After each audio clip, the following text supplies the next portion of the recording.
वाढदिवसाच्या शुभेच्छांसाठी मी उद्धव ठाकरे आणि शरद पवार यांचा आभारी असल्याचं मुख्यमंत्री देवेंद्र फडणवीस यांनी म्हटलंय। आपण सगळे वैचारिक विरोधक आहोत, कोणी कुणाचे शत्रू नाही असं मुख्यमंत्री फडणवीसांनी म्हटलेलं आहे। फडणवीसांची गती पाहून मला आश्चर्य वाटतं, या शरद पवारांच्या मतावर फडणवीसांनी प्रतिक्रिया दिलेली आहे। शरद पवार साहेबांनी असे शब्द माझ्यासाठी वापरणं हा त्यांचा मोठेपणा असल्याचं सुद्धा मुख्यमंत्री म्हणतात। मी त्यांचा आभारी आहे। महाराष्ट्रामध्ये आपण सगळे वैचारिक विरोधक आहोत, कोणीच कोणाचा शत्रू नाही आहे।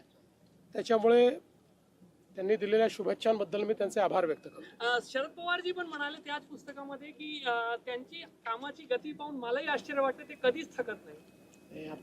मला असं वाटतं पवार साहेबांचं मोठेपण आहे, त्यांचं देखील मी आभार मानतो। ते एक ज्येष्ठ नेते आहेत आणि त्यांनी असं मत व्यक्त करणं हे माझ्याकरता अतिशय मला असं वाटतं मोलाचं आहे।